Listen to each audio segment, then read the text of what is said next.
სამყურაშვილი ვარ და მთავარი არხის ჟურნალისტებთან ერთად შაბათის მთავარს წარმოგიდგენთ. ქვეყანაში ბავშვები შიმშილობენ, ახალგაზრდები ქვეყნიდან გარბიან, რისი დასტურით ამერიკის მწვანე ლატარიის გათამაშება. მესამე პრეზიდენტის მდგომარეობა მძიმდება, ქერჩის ხიდი კი აღარ არსებობს. გადაცემას ვიწყებთ საჩუქრით, რომელიც ვლადიმერ პუტინს დაბადების დღეზე გაუკეთეს.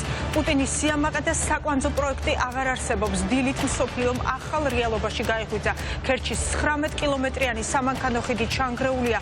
საავტომობილო გზასთან ერთად დაზიანებულია სარკინიგზო ხაზიც. ყირიმის ხიდი კრემლის ოკუპაციის სიმბოლოა. ის არის ერთადერთი მაგისტრალი, რომელიც ანექსირებულ ყირიმს რუსეთთან აკავშირებდა. უკრაინაში ომისთვის კრემლს სწორედ ამ ხიდით გადაყავდა ცოცხალი ძალა და გადაჰქონდა სამხედრო შეიარაღება.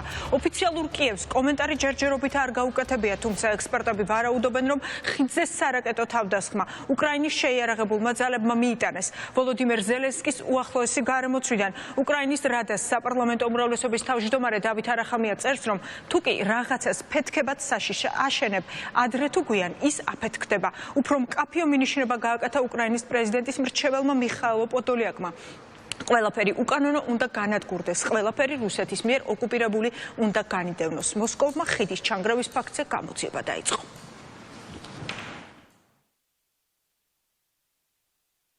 ასე გამოიყურება ვლადიმერ პუტინის 70 წლის იუბილეისადმი მიძღვნილი პომპეზური საჩუქარი. ყირიმის ხიდი აფეთქებულია. 18 კილომეტრზე გადაჭიმული პუტინის იმპერიალისტური ზრახვების სიმბოლო ქერჩის ხიდი ისევე იწვის და იმსხვრება, როგორც თავად პუტინის ოცნებები. არადა ჯერ კიდევ 2014 წელს, როდესაც რუსეთმა ყირიმის ანექსია მოახდინა, 4 მილიარდამდე ამერიკული დოლარი მისი მშენებლობისთვის ახარჯა. ახლა კი დროებით ოკუპირებული ყირიმისა და რუსეთის ერთადერთი დამაკავშირებელი გზა წყალში ტივტივებს. რუსული უკანონო მშენებლობა იწყებს ნგრევას და წვას. მიზეზი მარტივია. თუ რაიმე ფეთქებად სააგებთ, ადრე თუ გვიან ის აფეთქდება და ეს მხოლოდ დასაწყისია. ყოველივე ამის შემდეგ რუსეთი არ არის განსაკუთრებით ცნობილი საიმედო მშენებლობით. სარაკეტო კრეისერი, მოსკვა და ქერჩის ხიდი, რუსული ძალაუფლების ორი ტრაგიკული სიმბოლო, უკრაინულ ყირიმში ჩაიძირა. ნეტავ რა იქნება შემდეგი რუსებო? ყველაფერი უკანონო უნდა განადგურდეს, ყველაფერი მოპარული უნდა დაუბრუნდეს უკრაინას, ყველაფერი რაც რუსეთის მიერ ოკუპირებულია უნდა განიდევნოს. ქერჩის ხიდი ერთადერთი დამაკავშირებელი გზა, რითაც მოსკოვი ანექსირებულ ყირიმს უკავშირდება. ამის შემდეგ კი სახმელეთო გზა იხსნება უკრაინისკენ. ყირიმის ანუ ქერჩის ხიდი ორი პარალელური საავტომობილო და სარკინიგზო ნაწილისგან შედგება. სწორედ ეს ხიდი გახდა ომის დროს ოკუპანტების ლოჯისტიკის მთავარი კოზირი. მთავარი სატრანსპორტო დამაკავშირებელი გზა უკრაინაში გადასროლილი რუსი ჯარისკაცებისთვის სამხედრო აღჭურვილობის მისაწოდებლად. ახლა კი ეს ჯაჭვი მოშლილია. ასე დაიმსხვრა მითი იმის თაობაზე, რომ პუტინის პირადი მითითებებით აშენებული ხიდის თავდაცვის სისტემა უნიკალურია. ამით კრემლის ლიდერი ჯერ კიდევ წლების წინ ამაყობდა და ამტკიცებდა, რომ ხიდი დაცულია ჰაერიდან, ზღვიდან და ხმელეთიდანაც კი. ამ ხიდს აქვს ორი დანიშნულება. ერთი არის სამხედრო პრაქტიკული და მეორე არის სიმბოლური და პოლიტიკური. ეს არის ის გზა, საიდანაც ყველაზე სწრაფად და მარტივად მიეწოდებოდა სამხედრო ტექნიკა, საწვავი, ჭურვები და ასე შემდეგ ფრონტის ხაზზე და ახლა ეს ჩაჭრილი არის და ლოჯისტიკა სერიოზული პრობლემაა ისედაც რუსეთისთვის. მითი რუსეთის უძლეველობის შესახებ დიდი ხნის წინ დაიმსხვრა, ახლა დაიმსხვრა მითი იმის შესახებ, რომ თითქოს და ხიდი არის ძალიან კარგად დაცული და რომ მასზე ვერავინ შეტევას ვერ მეიტანს. და მაინც რა მოხდა და როგორ აფეთქდა მოსკოვის უძლეველობის ახალი რუსკი მირის ერთგვარი სიმბოლო. ვიდეოში კარგად ჩანს, რომ ძლიერი აფეთქება დილის 6 საათზე მოხდა. თავდაპირველად გავრცელებული ვერსიით სატვირთო მანქანის ბომბით აფეთქებამ გამოიწვია ხანძარი და ხიდის ერთი მონაკვეთის ნგრევა. რუსული მხარის ინფორმაციით, აფეთქების შედეგად 7 სარკინიგზო ვაგონი ცეცხლში გაეხვა, რომელთაც сაწვავი გადაჰქონდათ. Просто посмотрите, горит Крымский мост. Только что бахнуло 2 минуты назад. Вот, горит. Да. Цистерна, поезд горит. А дорога повреждена тоже. Дорога повреждена. Поэтому, наверное, я доберусь до дома, наверное. До парома доеду. Что-то прилетело, походу. გავრცელებული ინფორმაციით სატვირთო ავტომობილმა, რომელიც კრასნოდარიდან გამოვიდა ხიდზე გადასვლამდე შემოწმება გაიარა, მაგრამ მისი ტვირთი მხოლოდ გარედან დაათვალიერეს. გადაჰქონდა თუ არა დიდი რაოდენობით ტროტილი. ამ სატვირთოს ჯერ ოფიციალური განცხადება ამასთან დაკავშირებით არავის გაუხსელებია, მაგრამ ტელეგრამ არხებზე გავრცელებულ ვიდეოებშიც კარგად ჩანს, რომ აფეთქების დროს ეს სატვირთო ხიდზე მოძრაობს და არ ფეთქდება. სწორედ ეს კადრები ექსპერტებს აფიქრებინებს, რომ შესაძლოა საქმე გქონდეს დანაღმულ ხიდთან, რომის წინასწარ გაამზადეს ასაფეთქებლად. სწორედ ამ ვერსიით იხსნება ის გარემოება, რომ თითქმის უვნებლად გადარჩა პერიმეტრზე მოძრავი ავტომობილები. თუმცა ჯერ კიდევ საეჭვოა გამოიყენეს თუ არა ხიდის ასაფეთქებლად წყალქვეშა დრონები. ასევე გავრცელებული ვერსიით აფეთქება შესაძლოა სარაკეტო თავდასხმასაც უკავშირდებოდეს.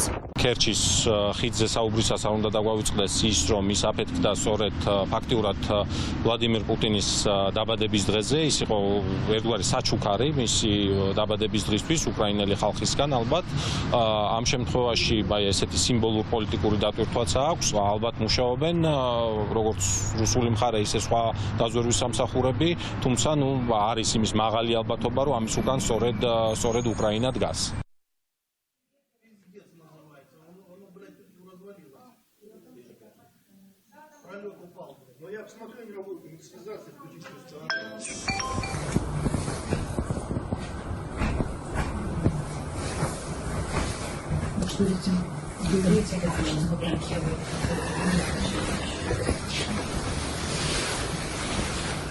Вика, святое место, посмотрю.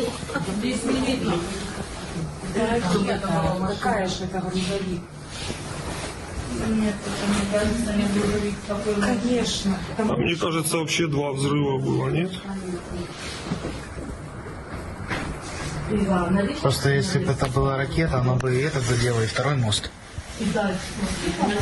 В любом случае. Нарезайте сразу в архив. Оно ж не знаю.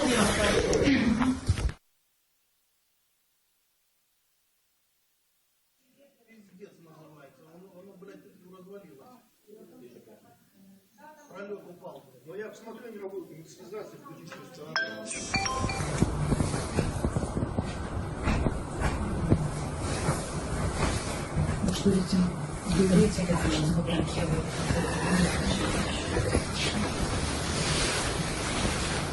Вика, святое место. გავრცელებული ვიდეოებით კარგად ჩანს, რომ აფეთქება დიდი სიმძლავრის იყო. საჰაერო თავდასხმის ვერსია კი შესაძლოა რამდენიმე ფაქტორმა გამორიცხოს. მაგალითად, აფეთქების შემდეგ გარეგანათების ბოძები არათუ გადაღუნული არ არის, არამედ არც კი დამწვარა. მათზე ვიდეო სათვალთვალო კამერებიც გადარჩენილია ხანძარს და დარტყმას. ეს კი სარაკეტო სროლისთვის არადამახასიათებელია.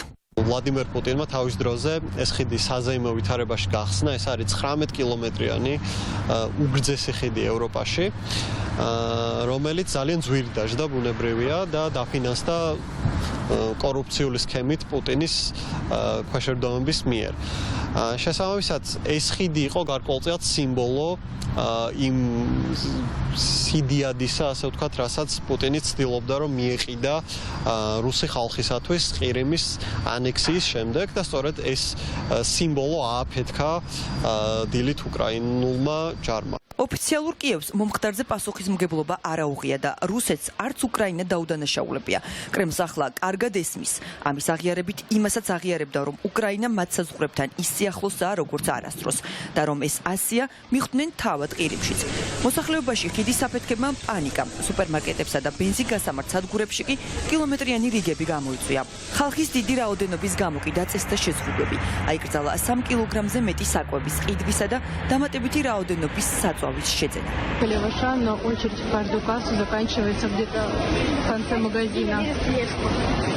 Вот очередь. პანიკის შემდეგ მალევე გავრცელდა ინფორმაცია, როგორი ბრძანება მიიღო რუსულმა მედიამ ხიდის აფეთქების გაშუქებასთან დაკავშირებით. ჟურნალისტებს უნდა აეხსნათ, რომ ხიდი მხოლოდ დაზიანდა და ზარალი არც ისე დიდია. საჭირო იყო რუსების დაჯერება იმაში, რომ აღდგენა მალე მოხდებოდა. გავრცელდა ინფორმაცია იმ ავტომობილის მძღოლთან დაკავშირებითაც, ვის სახელზეც იყო გაფორმებული აფეთქებული სატვირთო. დღის ბოლოს სამით იუსუბოვმა უარყო ყველა კავშირი მომხდართან. მე ვარ იუსუპოვი სამირ სიმონოღლი 1996 წელს დაბადებული ყირიმის ხიდზე მომხდართან არანაირი კავშირი არ მაქვს მანქანა გაფორმებულია ჩემზე მაგრამ მასზე ჩემი ბიძა მუშაობს მამა ჩემის ბიძაშვილი იუსუპოვი მახირ ნასიპოღლი ის მთელი ცხოვრება დაკავებულია ტვირთების გადაზიდვით და ტვირთებს ერთ-ერთი საიტიდან იღებს უკრაინელებისთვის კი ქერჩის ხიდის აფეთქება ისეთივე სიმბოლურია, როგორც კრეისერ მოსკვას ჩაძირვა და ყოველდღიური ბრძოლა გამარჯვებისთვის. დილიდან კიევის მერიის წინ მოსახლეობას საგანგებოდ დაბეჭდილ პოსტერებთან იკრიბებოდა და სამახსოვრო ფოტოებსაც კი იღებდა. დილით რომ გავიღვიძე, დამხვდა ინფორმაცია, რომ ხიდი ააფეთქეს. არავინ იცის როგორ მოხდა ეს, მაგრამ ამას მნიშვნელობა არ აქვს. ამას დიდი ხანი ველოდით. ახლა ხასიათიც გამოგვიკეთდა და გასეირნება გადავწყვიტეთ. ძალიან სასიამოვნო ინფორმაცია. დასანანია, რომ გუშინ პუტინის დაბადების დღეზე არ მოხდა. ფიქრობ, ეს სიამოვნებოდა ასეთი საჩუქრის მიღება. ყირიმში პანიკა. არავინ იცის, როდის მოხდება ქერჩის ხიდის რეაბილიტაცია. ახლა გზა მხოლოდ ცალმხრივად არის გახსნილი. მანქანებიც სიფრთხილით გადაადგილდებიან. ვლადიმერ ვლადიმიროვიჩ პუტინს კი თუ კი მას კიდევ უწერია რამდენიმე წლის სიცოცხლე მაინც, ასეთი სამახსოვრო დაბადების დღე ალბათ არასოდეს ქონია. ოკუპაციის სიმბოლო ჩანგრეულია, რას ნიშნავს ქერჩის ხიდის აფეთქება. ჩვენ ახლა უკრაინიდან ბრძოლის ველიდან უნდა შემოგვერთდეს ირაკლი ხურასბედიანი, ვიცე-პოლკოვნიკი, პროფესიონალი ქართველი სამხედრო, რომელიც მას შემდეგ რაც პუტინი შეიჭრა უკრაინაში, ამ დღიდან არის ბრძოლის ველზე. გამარჯობა ბატონო ირაკლი, თუ გესმით ჩვენი, დიდი მადლობა რომ ხართ გადაცემა. მოგესალმებით. ბატონო ირაკლი, დავიწყოთ საუბარი იმით, რომ რაც მოხდა დღეს დილით, მსოფლიომ გაიღვიძა ახალ რეალობაში, რას ნიშნავს ოკუპაციის სიმბოლო ქერჩის ხიდი, როდესაც არის აფეთქებული, სტრატეგიულად და პოლიტიკურად ბევრი დატვირთვა აქვს ამ ყველაფერს, მაგრამ დავიწყოთ იმით, რომ სტრატეგიულად რა დატვირთვა აქვს ახლა ამას უკრაინელი სამხედროებისთვის, ოფიციალური კიევისთვის, რას ნიშნავს ეს ბრძოლის ველზე? მოკლედ სიმბოლურს არ შევეხო, ჯერ შეხება წმინდა სამხედრო თვალსაზრისით. დატვირთვა და აქვს, გააჩნია რა მდგომ რა დონეზეა გამოსული მწყობრიდან, ეს რა თქმა უნდა ჯერ ზუსტად არ ვიცით. მაგრამ დატვირთვას, იმიტომ რომ მთელი ესე ვთქვათ სამხრეთის დაჯგუფების ძირითადი მომარაგების გზა, ანუ ის ძალები, რომელიც ზაპოროჟიის და ხერსონის ოლქშია განთავსებული, რუსები მაქვს მხედველობაში, მათი მომარაგება ხდებოდა ყირიმიდან და ხდებოდა ვთქვათ საავტომობილო და ძირითადად სარკინიგზო გზით. რჩება რა თქმა უნდა ასევე საავტომობილო და სარკინიგზო გზა უშუალოდ ასე ვთქვათ დონეცკიდან, მარიუპოლი და ასე შემდეგ გავლით, მაგრამ ეს ჯერტი არ არის ისეთი გამტანორიანი და შემდეგ რიგ ადგილებში მუშაობდა, როდესაც 2014 წლიდან ასე ვთქვათ დღემდე, რაც შეეხება დონეცკის ოლქს, რუსეთის მიმართულების მხარეს, თვითონ მარიუპოლიდანაც დღეს დაკავებულად არ გადის პირდაპირ სარკინიგზო ხაზი, ადის ზემოთ დონეცკისთან და ისე გადადის. მათი მდგომარეობა მაინც ახარებიელო, ისედაც არის ყონწლების მანძილზე და მეორე რომ მთელი ეს მთელ სიგრძეზე, ასე ვთქვათ, სიღრმეზე ეს სარკინიგზო გზები არის ჩვენი შეიარაღეს ჩვენი ცეცხლის ქვეშ. დღესვე იყო ინფორმაცია, არ ვიცი, მიაქცეთ ყურადღება, ქალაქ ილოვაისკში მოხდა სარაკეტო დარტყმა ჩვენს მიერ. სწორედ ილოვაისკი ერთ-ერთი ყველაზე დიდი სარკინიგზო კვანძია რუსეთიდან მომავალი სარკინიგზო გზების შემდეგ უკრაინაში. ილოვაისკში მოხდა სარკინიგზო კვანძებზე დარტყმა, საწვავის ეშელონები იდგა, მათი განადგურება, ასე დარტყმა მოხდა. ასე რომ ამ კუთხით ასე ვთქვათ გამოჩნდება, რა თქმა უნდა, შეფასება მოხდება ესე შედეგობრიობის, როგორ შედეგს მიიღო, მაგრამ ამ კუთხით საკმაოდ მნიშვნელოვანი არის და იყოს ესე თუ ზიანი აღდგენა არ მოხერხდა, არ ვიცი ჯერ ამაზე ბარი მომარაგების და ლოჯისტიკის კუთხით ეს საკმაოდ მნიშვნელოვანია, რა თქმა უნდა. დიახ, ბატონო ირაკლი, თქვენც ამბობთ, რომ უნდა დაველოდოთ, ჯერ გავიგოთ კარგად დაზიანება როგორი არის აი ამ ხიდის, იმიტომ რომ ჩვენ ვხედავთ, რომ ნაწილი ხიდის არის ახლა წყალში ნამდვილად და საავტომობილო გზის ერთი მხარე არის ჩანგრეული, მაგრამ თვითონ აი სამხედროებისთვის ეს ყველაფერი რას ნიშნავს? როდესაც ხარ ბრძოლის ველზე, როდესაც ხარ სამხედრო, როდესაც ხდება მსგავსი რამ, აი რას ნიშნავს ეს ყველაფერი სამხედროსთვის? თუ შეგვიძლიათ რომ გითხრათ ეს. ნუ სამხედროსთვისაც და სამოქალაქოთვისაც ახლა ერთნაირად აბსოლუტურად უკრაინელებისთვის და აქ მყოფი და გულშემატკივარის და მებრძოლისთვის ეს არის საკმაოდ ისეთი კარგი ემოციური მუხტი, საკმაოდ ისეთი мотивация მაღალი ესე ვთქვათ, ყოველივე ამ ბოლო პერიოდში განვითარებული განსაკუთრებით კონტრშეტევების, იმიტომ რომ სულ იყო ეს საკითხი, რომ აი როდის მოხდება თუ არა ყირიმის ხიდი და აი ესეთ ჩვენი ერთს ნუ რამოდენიმე საათის დაგვიანებით დაბადების დღიდან, მაგრამ არა უშავს. თავარია ეს მილოცვა მოხდა. ნუ ხო ფსიქოლოგიურად რა თქმა უნდა საკმაოდ ისეთი მნიშვნელოვანი. დიახ, ბატონო ირაკლი, ერთიც არის აი უკრაინის თავდაცვის სამინისტრომ გამოაქვეყნა ტვიტი, სადაც დაწერეს ასეთი რამ პირდაპირ, რომ კრაისერი მოსკვა და ქერჩის ხიდი რუსული ძალაუფლების ორი ცნობილი სიმბოლო უკრაინულ ყირიმში დაეცა. რა არის რიგში შემდეგი რუსებო, ასეთ კითხვას უსვამს თავდაცვის სამინისტრო რუსეთის მოქალაქეებს. თქვენ რა სიტყოდით ამ ყველაფერს, აი ამ მძიმე ჩავარდნას დღეს პუტინი ვის დააბრალებს? თქვენ როგორ ფიქრობთ? ადევნებთ რა თვალს დეტალურად და მიყვებით ამ ყველაფერს? ერთი რამეა, ვისაც არ უნდა დააბრუნოთ თვითონ შიგნით, то საკმაოდ პრობლემატურია, ახლა შევეხები თვითონ დეტალებს, რომელიც თქვენ შესავალში აღნიშნეთ, თუ როგორ მოხდა და რანაირად. საკმაოდ რთულია, იმიტომ რომ ეს არ არის ის მართლობა, რომელიც საკუთარ შეცდომებსთან ვიღაცა თავის სიას დაადანაშაულებს, რაც ზოგადად განაპირობებს, რომ განწირულია სწორედ ესეთი ძალაუფლება, ესეთი ხელისუფლება, ესეთი მართლობა და რაც განაპირობებს, რომ ისინი განწირული არიან წაგებისთვის და დამარცხებისთვის. რაც შეეხება თუ როგორ მოხდა პირველი სარაკეტო დარტყმა, გამოირიცხება, იმიტომ რომ წმინდა ტექნიკური თვალსაზრისით არც ერთი რაკეტა ცნობილი როცა ველოდებოდით, აი როდის იქნება 300 კილომეტრზე ატაკსი, ეგრეთ წოდებული ატაკსი, რომელიც ხაიმარსიდან ხდება მისი გასროლა, მას არ აქვს ისეთი მუხტი, რომ ერთი დარტყმით ჩვენ ყველა ვხედავთ უკვე ამდენი თვეა ანტონოვის ხიდზე როგორი დარტყმები ხორციელდება და ხიდი როგორც ასეთი ჩანგრევით არ ჩანგრეულად გამოუყენებელია, ფაქტობრივად შეუძლებელია მასზე გადაადგილება, საფარი მომსპარი აქვს, ასე ვთქვათ, მაგრამ ხიდი არ დანგრეულა. ანუ სარაკეტო დარტყმით ეს ვერ მოხდებოდა, მით უმეტეს ერთი დარტყმით და ახლა εν რაოდენობით რაღაც რაკეტების. ტექნიკურად შესაძლებელია დაუშვათ მძიმე ავიაბომბებით, საბჭოური ასეთი არის ამ FAB 5000-ები, 3000, რომელსაც ჩვენ წყალქვეშა დრონზეც ბატონო ირაკლი. რა თქმა უნდა, ერთ რამეს შევეხები, ეს რო ყოფილიყო დასავლური, ასე ვთქვათ, მოწოდებული იარაღი, რუსულ პროპაგანდაში, კრემლის პროპაგანდაში ეს იქნებოდა ყველაზე, ასე ვთქვათ, წყალებში კარგი და მარტივი და მიწაღები თავისი ხალხისთვის კარგად დასახსნელი, რომ აი ჩვენ დასავლეთი გვებრძვის, აი ჩვენ უნდა გავცეთ პასუხი, გავცემთ აუცილებლად ბირთულით ან რაღაცა, ნუ აი ჩვენ გვებრძვენთ, არა უკრაინელები. მაგრამ საქმე ისაა, რომ ის სიჩუმე და თვითონ თავის კუთხიდან პირველი რაც იყო, რომ ჯერ ხანძარი გაჩნდა, ნუ არ არის პირდაპირ, ასე ვთქვათ, პასუხის რომ პირდაპირ და ჩვენ დაგვებრუნებთ. ძირითადად საუბრობს იმაზე, რომ ეს ყველაფერი თითქოს იყო რაღაცა აფეთქება მოხდა და პირდაპირ ღიად ოფიციალურ მოსკოვს არ უღიარებია და არ უთქვამს და არ დაუბრალებია კიევისთვის. მესმის ძალიან მარტივადაა ზოგადად თუ ესე მოხდა და დიდი ალბათობით ესე მოხდა, სწორედ როგორც თქვა, რაც არ უნდა ხაზმას წავიდეთ რაღაც კონსპირაციულ თეორიებში და რაღაც მაღალ ტექნოლოგიურში ზღვიდან შესაძლებელია დივერსიული ჯგუფით, სპეციალური ტექნიკის გამოყენებით მიტანა მუხტის დამონტაჟება ხიდზე, მაგრამ ძალიან დიდი რაოდენობა, ანუ დისტანციურად ის რომ ნავი მიცურდეს, იქ თუნდაც გემი და აფეთქდეს და მან გამოიწვიოს ეს დიდი დამანგრეველი, ხიდის საკმაოდ რთული და საკმაოდ დიდ რაოდენობაზეა. ანუ მუხტი თავად ობიექტზე უნდა იყოს დამაგრებული. შესაძლებელი იქნებოდა ამის მიტანა, ჩამონტაჟება იქ, არ გამოირიცხება არც ეს ვარიანტი, მაგრამ ეს ერთ-ერთი ზეურთულესი ოპერაციაა, ანუ ესეთი მსოფლიო დონის მასშტაბის, რომელსაც ერთ საათში ვერ მოახერხებდნენ, რამოდენიმე დღე დაჭირდებოდა და შანსი მისი ჩავარდნის გაშიფვრის საკმაოდ დიდი იყო. ყველაფერი ძალიან შეიძლება მარტივად და ბანალურად იყოს, პირველი კორუფცია, რაც გააჩნიათ რუსეთში, ანუ ხდება თუ კი მართლა ესე მოხდა, რა ვერსიაც ძირითადად ხმაურდება, რომ ჩვენმა სპეცსამსახურებმა ოფიციალურად ეს უკრაინა ჯერჯერობით არიღებს თავის თავზე, ხო, მინიშნებებია მარტო.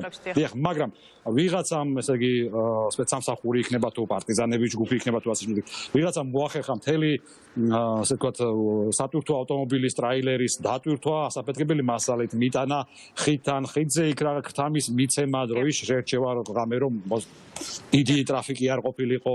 ბულის მიცემა პატრულზე გატარება და აფეთქება ეს ნიშნავს ერთ რაღაცას რომ პირველი შიდა ბრძოლა წავა სერიოზული შიდა დაპირისპირება ეს გარეთ არ ამგონია გამოჩნდეს ეცდები იმიტომ რომ მათთვის წამგებიანია და მათივე სირთულეც მდგომარეობის ეს არის ვერ იძახიან კონკრეტულ დანაყოფს ვერადებენ ხელს ვერაფერს იმიტომ რომ იქაც ხალხი ხვდება ამას რომ ანუ მთელი ამ ხელა სამსახური FSB ესე ვთქვათ, რომელიც პასუხისმგებელია უსაფრთხოებაზე და დაცვაზე ესეთი ობიექტების, ვერ მოახერხა ის, რომ გაეშიფრა და უშათ თუნდაც უკრაინული რაღაც დივერსიული ჯგუფი. კი, ფაქტი არის ერთი, რომ ეს არის ძალიან დიდი ჩავარდნა. ბატონო ირაკლი, ძალიან დიდი მადლობა, რომ იყავით ჩვენი გადაცემის სტუმარი ირაკლი ქურასბედიანი, ვიცე-პოლკოვნიკი, ქართველი პროფესიონალი სამხედრო, რომელიც ბრძოლის ველზე ახლაც იბრძვის საუბრობდა უკრაინიდან პირდაპირ ეთერში. ჩვენ კი საქართველოს ამბებით განვაგრძობთ გამოშვებას ცხოვრობენ მიწაზე. რაც დაიბადნენ ნახევარი შიმშილსა და სიცივეში აქვთ გატარებული. 3 დღის წინ ყველა შეგვძრა ამბავმა, რომ ბორჯომში 7 წლის ილიას შიმშილისგან გული წაუვიდა. უკიდურეს სიღატაკეს ბავშვის ჯანმრთელობის მძიმე მდგომარეობა ემატება. მას ასთმა აქვს. მცირეწლოვნებს ილიასა და რატის მარტოხელა დედა ზრდის. ნათია სოროკინა 3 წლის წინ ქმარმა მიატოვა და თან ავადმყოფი მოხუცი დედაც დაუტოვა. ახალგაზრდა ქალი სიღარიბის, უმძიმესი სტრესისა და შიმშილის გამო ანორექსიას ებრძვის. შენობაში, სადაც თვითნებურად შესახლდნენ, ავარიულია. შედის წყალი და კედლებს ყველა მხრიდან ბზარი აქვს. მძიმე სურათს რაც აგიწერეთ ემატება მუქარა ადგილობრივი თვითმმართველობიდან. ბორჯომის სოციალური მომსახურების სააგენტოს ნათიასთვის მშობლის უფლების ჩამორთმევასა და ბავშვის მინდობით აღზრდაში გადაცემას აპირებს. იმ მიზეზით რომ მარტოხელა დედა ძმებს შესაბამისი საცხოვრებელი პირობებით ვერ უზრუნველყოს. უმძიმეს გაჭირვებას უძლებს ზუგდიდში დარსანიების ოჯახიც, სადაც 8 ბავშვი იზრდება. ეს ყველაფერი კი იმ ქვეყანაში ხდება, სადაც ხარაგაულის საკრებულოს თავმჯდომარის მოადგილის დავით კიკნაძის შვილებს სოციალური დახმარება ენიშნებათ. თვითონ საკრებულოს წევრი მმართველი პარტიიდან ამ გადაწყვეტილებას იმით ამართლებს, რომ საჯარო მოხელე თვითონაა და არა მისი შვილები. საგანგებო ვითარებასა და საგანგაშო ვითარებასა და ბავშვების შიმშილზე ჟანა აკოფაშვილი მუშაობდა, ახლა ის ჩვენთან სტუდიაში იმყოფება. ჟანა, შენ გაეცანი სტატისტიკასაც ქვეყანაში ბავშვების როგორ და რამდენი შიმშილობს, რამდენად გაიზარდა წინა წელთან შედარებით, რა შეგიძლია გითხრა, როგორი არის სახალხო დამცველის მონაცემები? დიახ, სტატისტიკა, რომელსაც სახალხო დამცველი აქვეყნებს, ნამდვილად არის საგანგაშო, იქიდან გამომდინარე რომ დოკუმენტში პირდაპირ ვკითხულობთ, რომ 2022 წელს წინა წელთან შედარებით 28%-ით არის გაზრდილი ბავშვთა შიმშილიანობა, რაც რეალურად არის ნამდვილად საგანგაშო ციფრი და ყველაზე საგანგაშო ამ ციფრების მიღმა არის კიდევ უფრო ის, რომ იმის მაგივრად, რომ სახელმწიფო ზრუნავდეს უკიდურეს გაჭირვებაში მცხოვრები ბავშვებისთვის, ოჯახებისთვის, მთავრობა ემუქრება ამ ოჯახებს, რომ ბიოლოგიურ მშობლებს წაართმევს შვილებს და გადასცემს მინდობით აღზრდაში, რაც თავისთავად კიდევ ცალკე პრობლემებთან არის დაკავშირებული და ამ საფრთხის და პრობლემის წინაშე აღმოჩნდა ჩვენი სიუჟეტის გმირი 7 წლის ილია, რომელიც სახელმწიფოს მას შემდეგ გაახსენდა, რაც ბავშვ შიმშილისგან გული წაუვიდა და მისი კლინიკაში გადაყვანა გახდა საჭირო. 7 წლის ილიას უმძიმეს ისტორიას მაყურებელი ჩვენ სიუჟეტში ნახავს. აი, ვიჯექი და ეგ უყურებდი, რომ მე გახვდი ცოტა და აქ ამოვედი და მე აქ დავჯექი და ფუტკრებს უყურებდი, აქ დაფრინავდი და მე ცოტათი გამიარა. მე თვითონტიოდა. ეს 7 წლის ილია, რომლის ისტორია მთელი ქვეყანა შეძრა. უკიდურეს სიღარიბეში მცხოვრები ბავშვი შიმშილისგან ისე დასუსტდა, რომ მისი საავადმყოფოში გადაყვანა გახდა საჭირო. ილიას ასთმა აქვს, რამაც მისი მდგომარეობა კიდევ უფრო დაამძიმა. გაიწია რომ გეყება. ამბობს, რომ დღეს თავს კარგად გრძნობს, თუმცა მძიმე რეალობა არ შეცვლილა. ილია და მისი 3 წლის ძმა უკიდურეს სიღარიბეში ცხოვრობენ. უმცროსი ძმა ილიასავით ხშირად მშიერია. შიმშილისგან კლინიკაში მოხდრილი ბავშვის უმძიმესი ისტორია საკმარისი არ აღმოჩნდა იმისთვის, რომ ხელისუფლებიდან ამ უმძიმესი ამბით ვინმე დაინტერესებულიყო. შევიდეთ.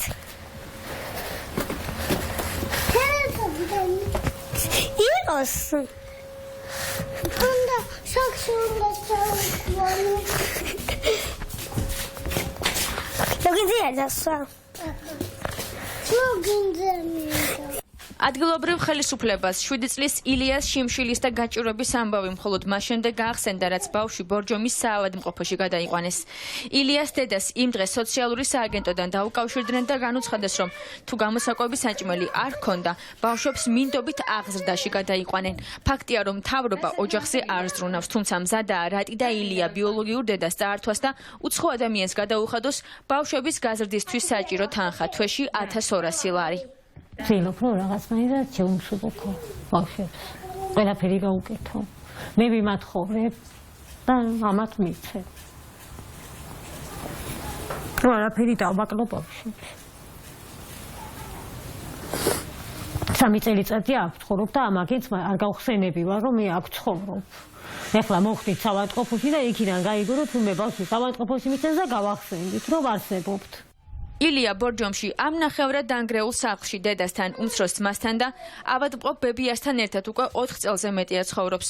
ორ ბავშვს დედა მარტო ზრდის. მიტოვებულ შენობას, სადაც სოროკინების ოჯახი უკვე 4 წელზე მეტია ცხოვრობს, არც ჭერი, არც ფანჯრები და არც იატაკი აქვს.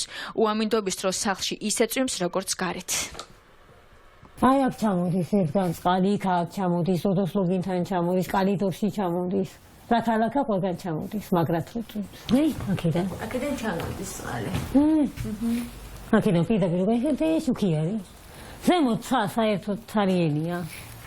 ჭერი არ აქვს ამ სახლს არ ნუ. არა, შიფერია და ისიც ლეპანილანია. 7 წლის ილიას და 3 წლის რატის დედას უკიდურესი გაჭირვების გამო ჯანმრთელობის პრობლემები შეექმნა.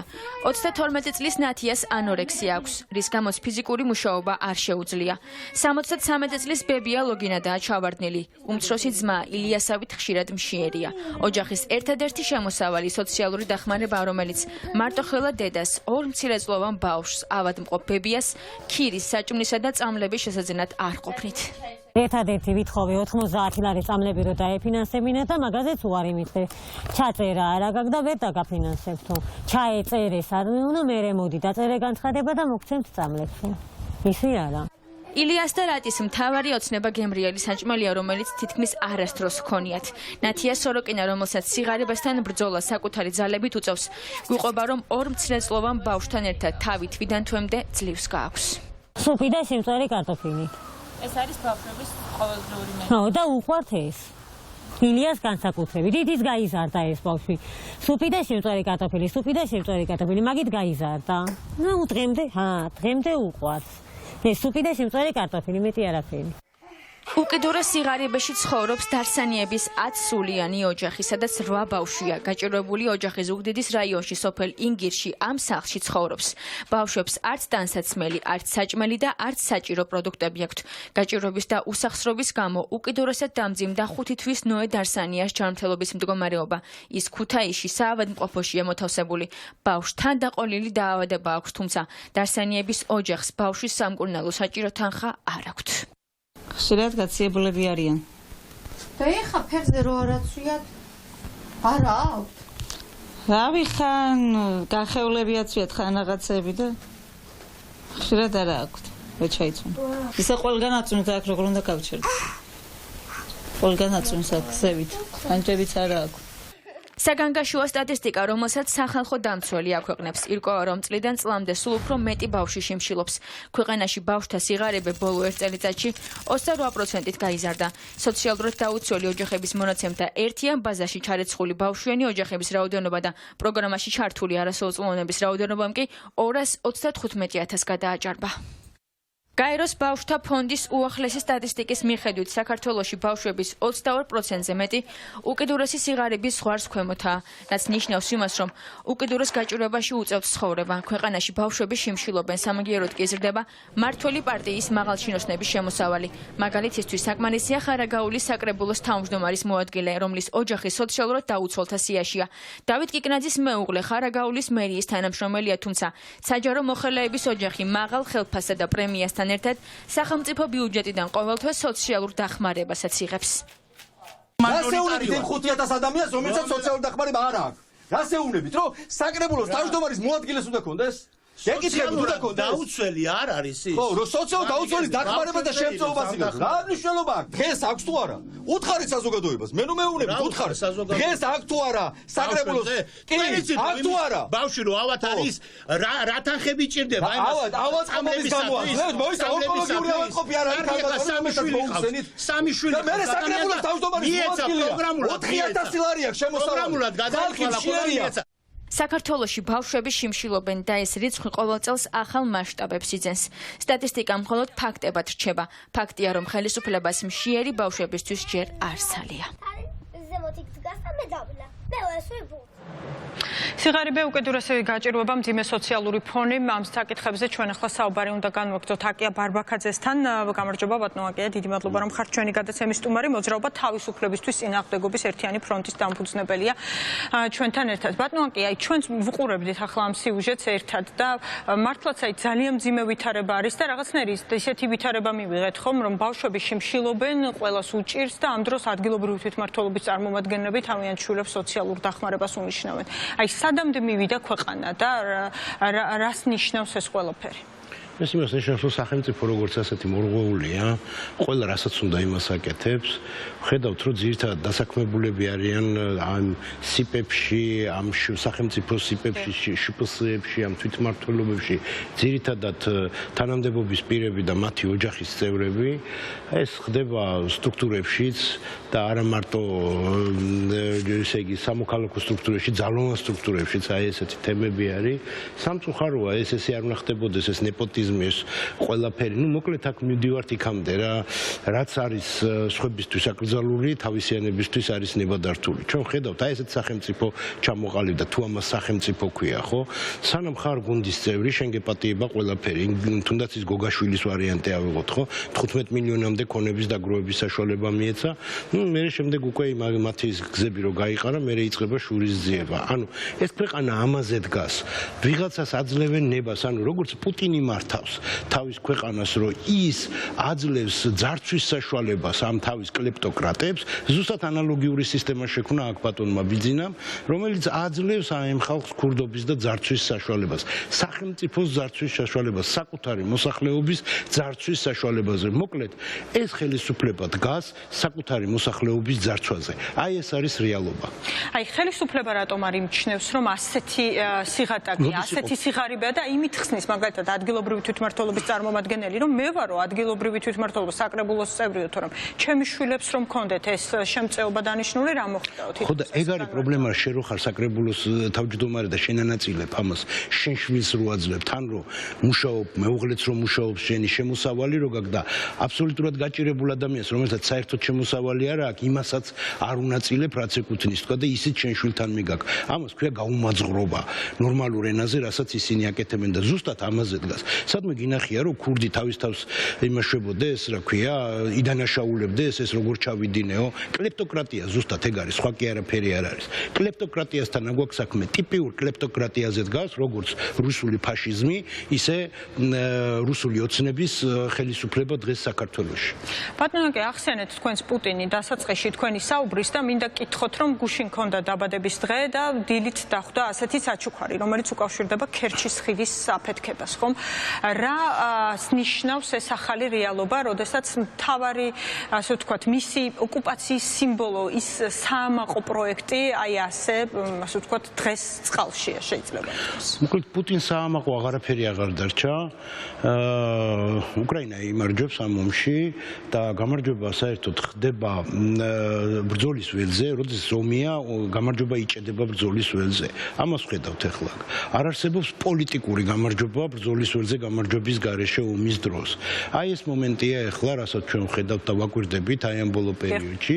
7 თვე ნახევარია ომი მიმდინარეობს და ამ 7 თვე ნახევარში გამოჩნდა, რომ ეს ყველაფერი არის საპნის ბუშტი, ანუ ძლიერება რუსული სამხედრო მანქანის, ხო, თვითონ ეს პუტინი როგორც ჭკვიანი პოლიტიკოსი, რომ აი ეს თემა რომ მართლმადიდებლობა მაგათი, აი ყველა მაგათი იდეოლოგიური საწყისი, რაზეც იდგა, ყველაფერი აღმოჩნდა მითი, ფუჭი და საფუძველს მოკრებული და ეს ყველა მითი დაამსხვრია უკრაინამ. რა თქმა უნდა, ახლა ჩვენ ვხედავთ, რომ დასავლეთის დახმარების შედეგად ხდება, მე ისიც მინდა ვთქვა, რომ ეს არის აუცილებელი, მაგრამ არასაკმარისი პირობა. უკრაინა ბევრად უფრო წარმატებული იქნება, უფრო მეტი დახმარებისათვის და დასავლეთი ვალდებულია უფრო მეტი დახმარება გაუწიოს უკრაინას. ის წარმატებები, რომლებსაც ჩვენ ვხედავთ ბრძოლის ველზე, ეს განპირობებულია, რა თქმა უნდა, იმ დახმარებით, მაგრამ არ არის საკმარისი. ეს კიდევ უფრო უნდა გაგრძელებდეს, რომ განადგურდეს საბოლოოდ რუსული სამხედრო მანქანა. კიდევ ერთსაც ვიტყვი, ესე იგი, ჩვენ აქ წარმოჩინდა მთელი სისუსტეები რუსული სამხედრო მანქანის. ბატონო, სწორედ ეს მინდა რომ ვკითხოთ, ეს არის ძალიან დიდი ჩავარდნა, ხომ? რაც არ უნდა იყოს თითქოს პროპაგანდა იქ სხვანაირად წარმოაჩენს, რომ რაღაც აფეთქება მოხდა უბრალოდ ავზების და ასე შემდეგ, მაგრამ რეალურად ეს არის ძალიან დიდი ჩავარდნა.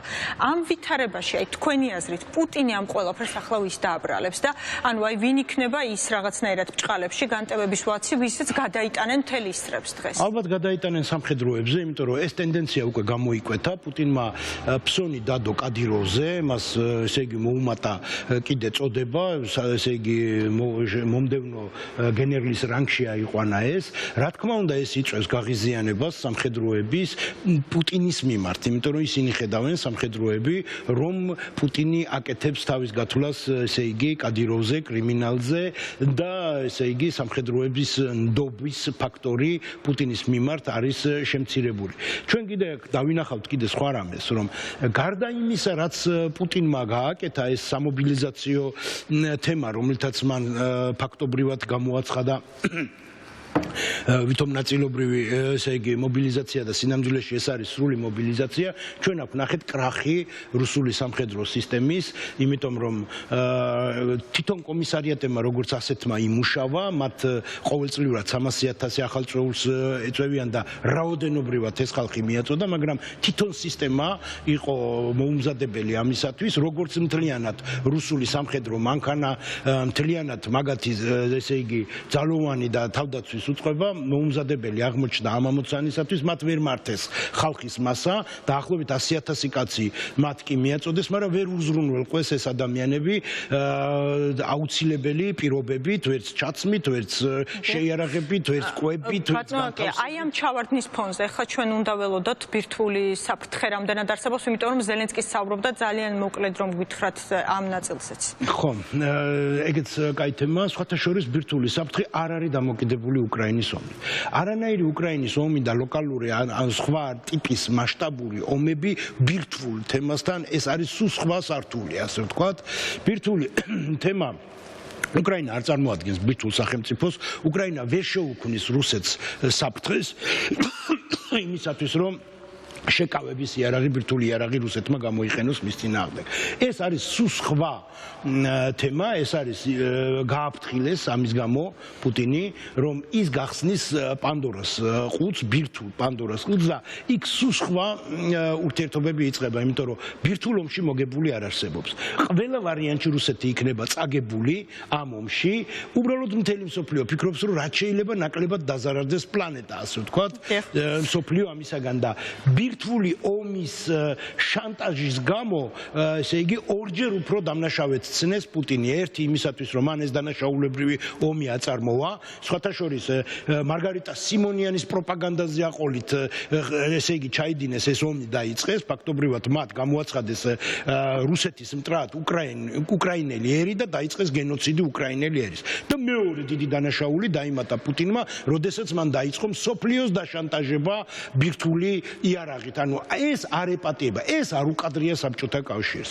ესეთი რამე ვერავინ ვერ გაბედა, ის უკვე არის ტერორისტების რანგში, ოღონდ ატომური ბომბის სახელმწიფო ტერორისტის რანგში, რომელიც აუცილებლად დაისჯება და განაჩენი უკვე დასავლეთმა მას გამოუტანა. და ბატონო, საქართველოს მინდა რომ დავუბრუნდეთ ისევ ჩვენი შემდგომი სიუჟეტი იქნება სწორედ იმაზე, რომ აი ამ უპერსპექტივობის გამო ახალგაზრდები როგორ გარბიან ქვეყნიდან. თქვენ ძალიან ხშირად ხვდებით მოსახლეობასაც, გაქვთ მათთან კომუნიკაცია და აი რას სიტყვით თქვენ თუნდაც ის რომ თავდაცვის სხვადასხვა სფეროს წარმომადგენლები თავდაცვის სამინისტროდან მათ შორის მიდიან და ტოვებენ ქვეყანას. რა ხდება ქვეყანაში აი ამ დროს და რამდენად სახიფათოა ის რომ ასეთი დიდი არის დღეს ქვეყნიდან იმიგრაცია და ასეთი უპერსპექტივობა. დაბალი ხელფასები, ინფლაცია ქვეყანაში, არ ყოფნით ის ხელფასები, ესე იგი, ადამიანებს რომ ოჯახი შეინახონ, აი ეს არის მთავარი უპერსპექტივობა აქ ფაქტობრივად ეს ჩამოყალიბებულია, იმიტომ რომ კლანად ჩამოყალიბდა ეს კლეპტოკრატია საქართველოში, რომლებიც აბსოლუტურად ყველანაირად დაუსჯელად მოქმედებენ და ძარცვავენ აგერ ქვეყანას.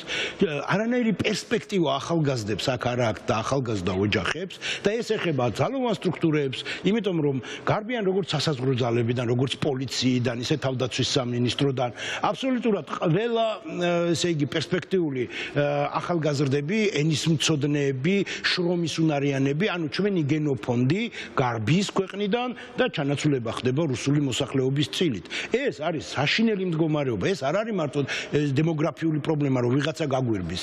ეს ქვია დემოგრაფიული სურათის შექმნა არის, ეთნოწმენდა ხდება გაუსროლად, ტყუის გაუსროლად და ამის შემოქმედი არის რუსული ოცნება, რომელიც არის ხელისუფლებაში და ამას სპეციალურად აკეთებენ.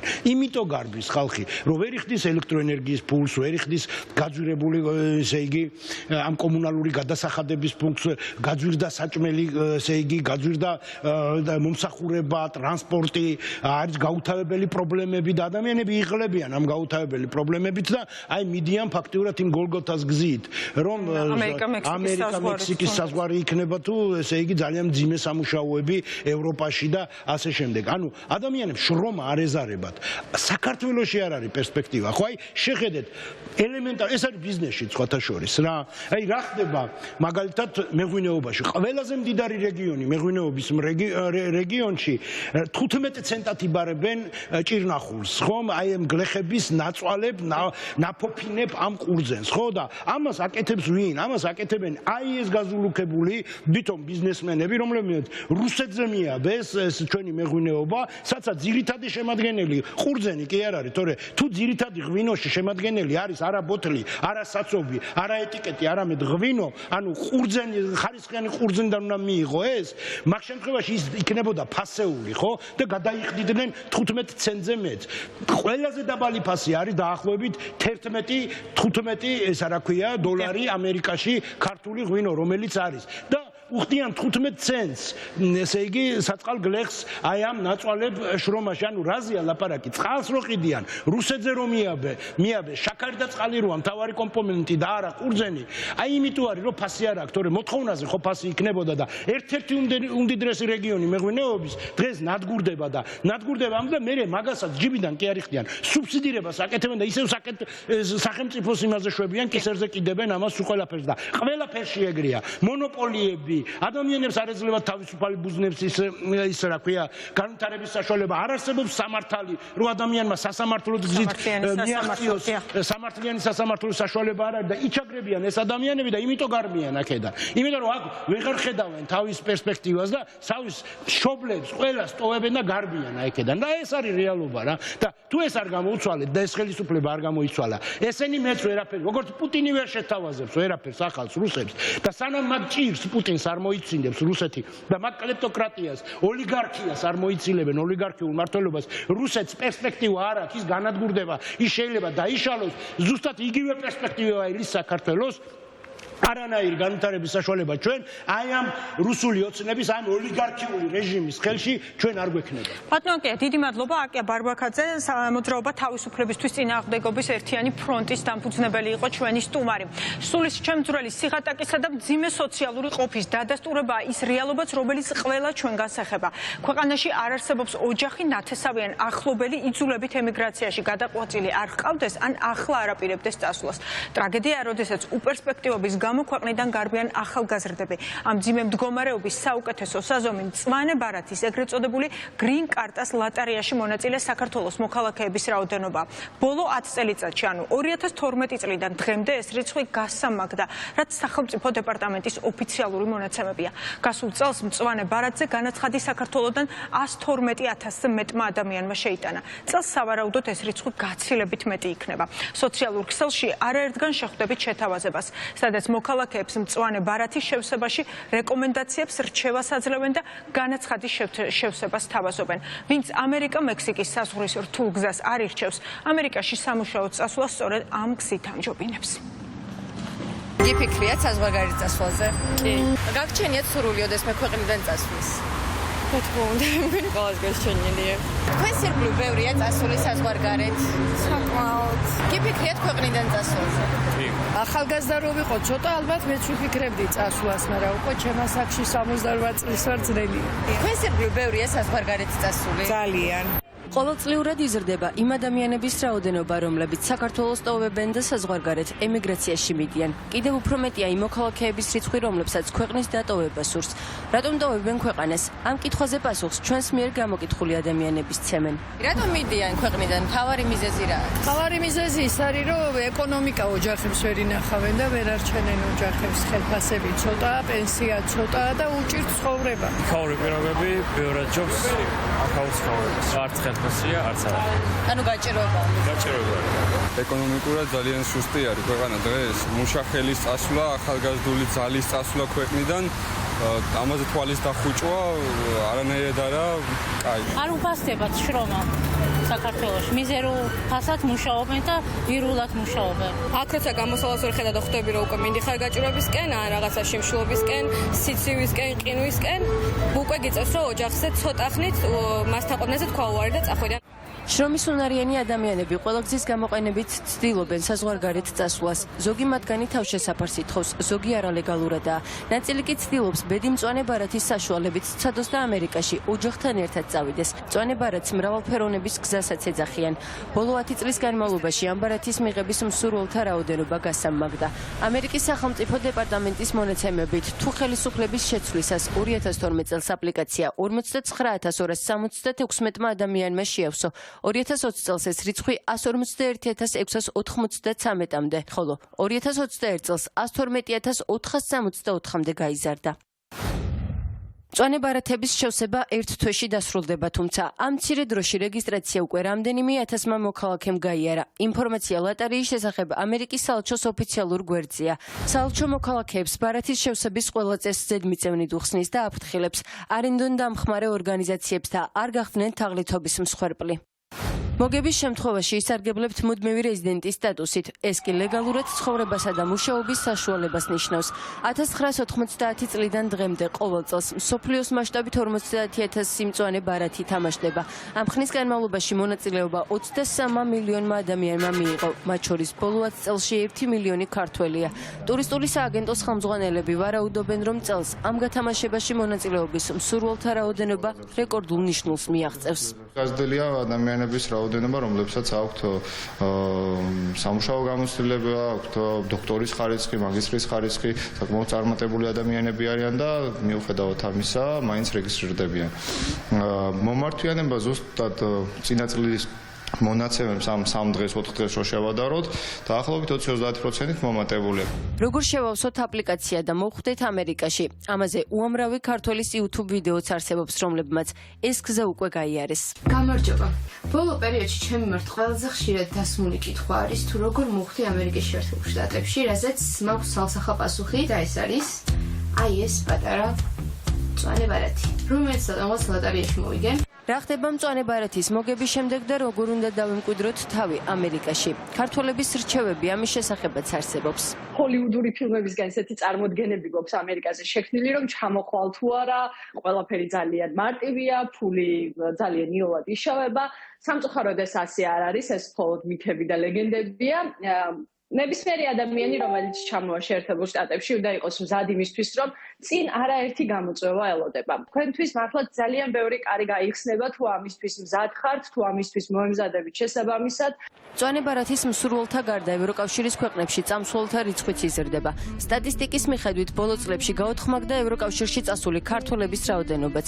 ევროკავშირის ქვეყნებში მოქმედი ბინადრობის ნებართვის მქონე საქართველოს მოქალაქეთა ნახევარზე მეტი იმყოფება საბერძნეთში, იტალიასა და გერმანიაში.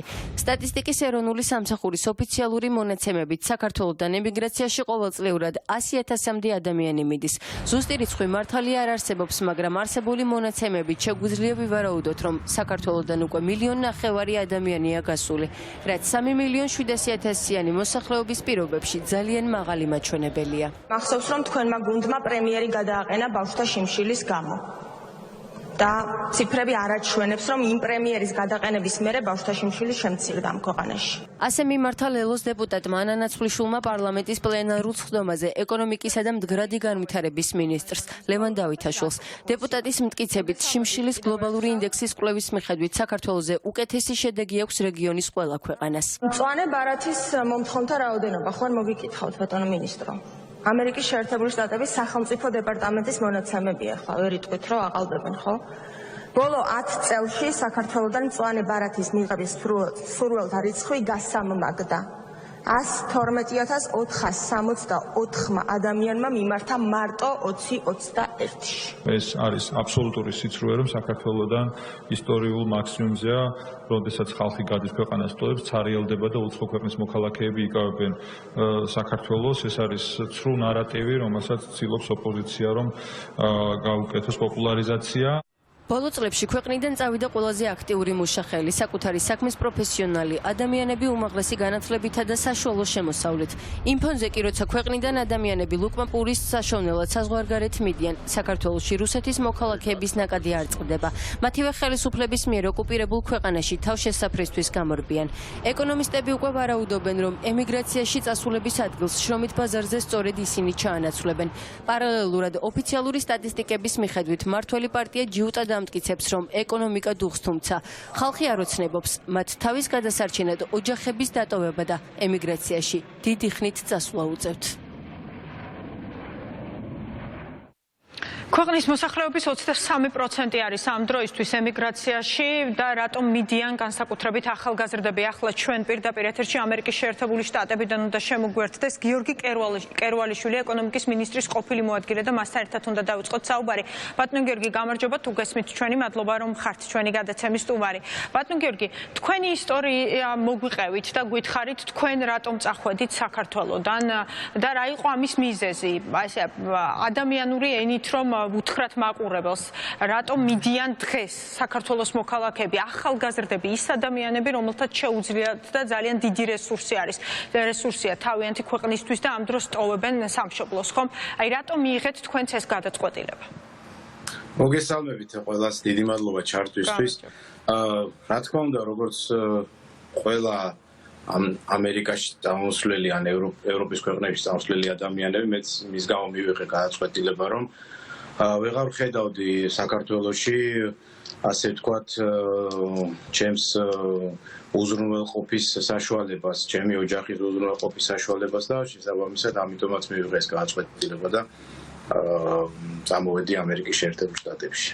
აი რა ხდება თვითონ აი ბოლო პერიოდში, ან აი თუ თქვენი დაკვირვებით ხომ საქართველოსთან განსაკუთრებით როდის გაიზარდა ემიგრანტთა ნაკადი, იმიტომ რომ ჩვენ არაერთი ისტორია გვესმის, ვხედავთ ვიდეო კადრებს, როდესაც მექსიკის საზღვრით ცდილობენ რომ შევიდნენ ამერიკის შეერთებულ შტატებში საქართველოს მოქალაქეები.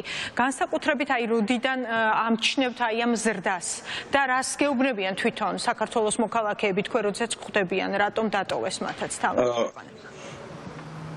ეს ზრდა განსაკუთრებით შეინიშნება უკანასკნელ წელიწადნახევარი 2 წლის განმავლობაში.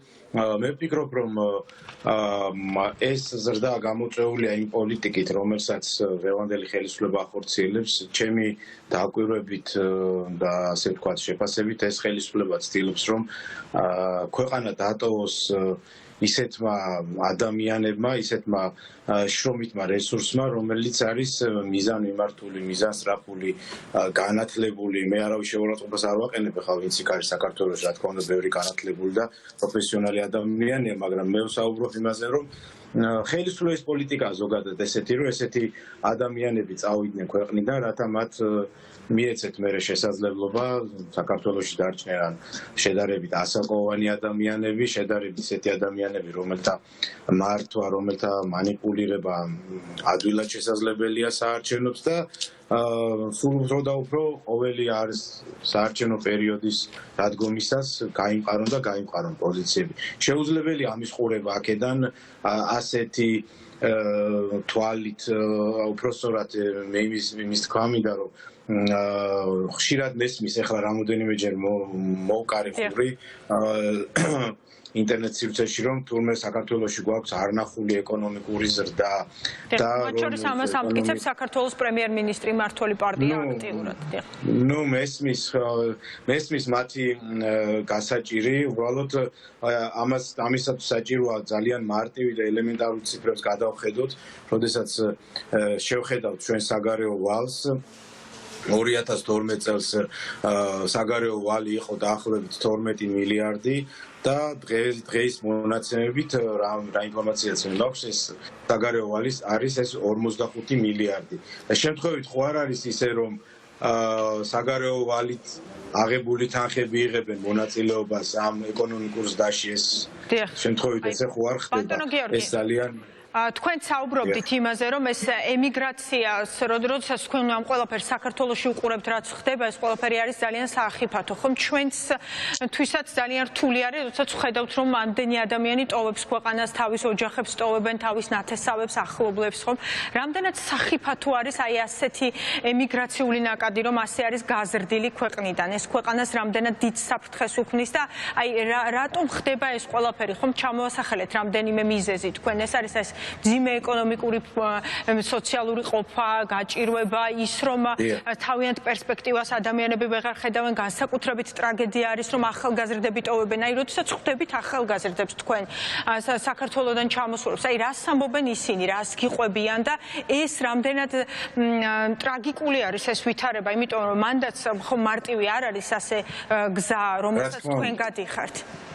რა თქმა უნდა, აქაც ძალიან რთულია ფაქტიურად ახალ ცხოვრებას იწყებ, როდესაც ამერიკის შეერთებულ შტატებში ჩამოდიხარ, მაგრამ ადამიანები, რომლებიც აქ ჩამოდიან საქართველოდან ემიგრაციაში, ყველანი არის ყველაზე შეიძლება ვერ ითქვას, მაგრამ უდიდესი ნაწილი არის ძალიან მოტივირებული, ძალიან შრომისუნარიანი, ძალიან შრომის მოყვარე და ასე ვთქვათ, მომავალზე ორიენტირებული ადამიანები, რომლებსაც თავიანთი გეგმები აქვს, თავიანთი ცხოვრებისეული გეგმები აქვს. და როდესაც ადამიანს თავის ცხოვრებისეული გეგმები აქვს და ესეთი ადამიანები ცხოვრობენ იმ ქვეყანაში, იმ ქვეყანას უფრო მეტი პერსპექტივა აქვს, უფრო დიდი მომავალი აქვს, ვიდრე ეს ადამიანები რომ დატოვებენ ჩვენ სამშობლოს და ჩვენს ქვეყანას და აქ ემიგრაციაში ცდილობენ თავის დამკვიდრებას. და ბატონო გიორგი, ერთიც მინდა კითხოთ, აი მე ჩვენ გქონდა ვიდრე თქვენ ჩაგრთავდით სიუჟეტი იმაზე, თუ რამდენად გაიზარდა და რამდენად დიდი არის იმ მოქალაქეების მსურველების რიცხვი, ვისაც სურს ამერიკის შეერთებულ შტატებში წამოსვლა, ეგრეთ წოდებული მწვანე ბარათის გათამაშებაში, გრინ კარტას გათამაშებაში აქტიურად მონაწილეობენ ისინი. რას ეთქოდით იმ ადამიანებს დღეს საქართველოს მოქალაქეებს, ვინც აპირებს რომ ამერიკის შეერთებულ შტატებში წამოვიდეს და ისინი არ ერიდებიან ისეთი რთული გზის გამოვლასაც, როგორიც არის თუნდაც ამერიკა-მექსიკის საზღვარი. მე ვეთყოდი უფრო რეალური ინფორმაცია მოიძიონ ამერიკის შეერთებულ შტატებში, ვიდრე ემიგრირებას მოახდენენ, იმიტომ რომ ძალიან ხშირია ისეთი საუბრები, რომ აქ ძალიან მარტივია და ძალიან ადვილია. უბრალოდ ეს არის ქვეყანა, რომელიც ყველანაირ შესაძლებლობას გაძლევს. ანუ შენი შესაძლებლობის ფარგლებში ამ ქვეყანაში ყველაფერს მიაღწევ სამართლიანად და არა ისე რომ თქვათ აქ ადამიანები ჩამოდიან და ყველაფერი მარტივი არ არის, რა თქმა უნდა და ყველას უსურვებდი რომ კარგად მოიძიონ ინფორმაცია, კარგად მოემზადონ სანამ გადაწყვეტენ ემიგრაციაში წამოსვლას და შემდგომ გადადგან ეს ნაბიჯი, იმიტომ რომ ესე მომზადებელი აქ წამოსვლა უფრო მეტ სირთულეს და სირთულეს შეხვდება ადამიანს ვიდრე მომზადებული რომ წამოვიდეს. დიდი მადლობა ბატონო გიორგი კერვალეშვილი, ეკონომიკის მინისტრის ყოფილი მოადგილე, საუბრობდა ამერიკის შეერთებული შტატებიდან პირდაპირ ეთერში და ახლა კი მიხეილ სააკაშვილის ამბავი. საწოლიდან ვეღარ დგება უჭირს სიარული და კომუნიკაცია. მიხეილ სააკაშვილის მდგომარეობა სწრაფად და ყოველდღიურად მძიმდება. თუმცა მართლ პარტიას ეს საქილიკოდაც არ ყოფნის. კლინიკა ვივამედი კი განგაში საფუძველს ვერ ხედავს. მესამე პრეზიდენტთან ამერიკელი პროფესორი და ნობელიანტი ექიმი რამდენიმე დღიანი ლოდინის შემდეგ გუშინ გვიან ღამით დაუშვეს. პროფესორი ჯეიმს კობიმ მიხეილ სააკაშვილს პირველადი გამოკვლევა უკვე ჩაუტარა. ორშაბათს დამატებითი კვლევები იგეგმება. ქართველი სპეციალისტები კი მინიშნებებს საკვებით ან მედიკამენტებით ინტოქსიკაციაზე აკეთებენ. სპეციალისტების ვარაუდით მესამე პრეზიდენტის სავარაუდო ინტოქსიკაცია კლინიკაში გადმოყვანამდე მოხდა. ბიძინა ივანიშვილის გუნდი კი კატეგორიულ უარს აცხადებს მიხეილ სააკაშვილის ჰუმანიტარული მიზნით მესამე ქვეყანაში გადაყვანაზე ან უკრაინაში ექსტრადიციაზე, როგორც ეს უკრაინის სასამართლო მოითხოვა. მეტის მმართველი პარტიის თავმჯდომარე ისევ ტრადიციულ პროპაგანდისტულ გზავნილს დაუბრუნდა, რომ თუ მესამე პრეზიდენტის ექსტრადიცია მოხდება, ეს საქართველოსთვის მეორე ფრონტის გახსნის საშიშროება იქნება. ყველა ეს კვლევა აჩვენებს მწვავე დეფიციტს ყველა იმ სასიცოცხლო პრეპარატისა, რაც ნორმალურ ადამიანს ნორმალური ჯანდაცვის პირობებში არ უნდა ჰქონდეს. სოფლიოში ცნობილი ნევროლოგი მიხეილ სააკაშვილის პალატიდან გამოსვლის შემდეგ გაოცებას ვერ მალავდა. ექიმი ლაჰანი პირდაპირ ამბობდა, რომ შედეგი, რომელიც ნახევარწლიანი მკურნალობის შემდეგ უნდა დამდგარიყო, ნულოვანია. სინჯებმა და კვლევებმა ახლა სპეციალისტის მთავარ კითხვას უნდა უპასუხოს, რა არის მესამე პრეზიდენტის რეალური დიაგნოზი და ამ დიაგნოზის გამომწვევი მთავარი მიზეზი. ჩვენ მალევე ვცდებით გავცეთ პასუხი, რატომ არის ის ამ მდგომარეობაში და ძალიან მალე იქნება მიღებული გონიერი გადაწყვეტილება, რა მოემსახურება მისი სიცოცხლის გადარჩენას. იმედი მაქვს, ჩვენი მიზანი უნდა იყოს არ მოვკლათ პრეზიდენტი. ამ ყუთში თმის, ფრჩხილისა და კუნთოვანი ქსოვილების ნიმუშები დევს. ექიმი ლაჰანი კვლევას FBI სტანდარტით ჩაატარებს. კვლევის მიზანსა და ეჭვებზე არ საუბრობს, ვიდრე ნიმუშებს ლაბორატორიაში არ შეისწავლის და საბოლოო დასკვნას არ დაწერს. ექიმის ამ გადაწყვეტილებამ ყველას ქართველი მედიკოსების განცხადება გაახსენა. მიხეილ სააკაშვილის კლინიკაში გადმოყვანამდე სპეციალისტებმა მისი სავარაუდო ინტოქსიკაციის შესახებ ეჭვი არაერთხელ გამოთქვეს. საფრთხეს გრძნობს მესამე პრეზიდენტიც, როგორც მისი ადვოკატი ამბობს, ის მედიკამენტებსა და საკვებს ლაჰანის კვლევის დასრულებამდე არ იღებს.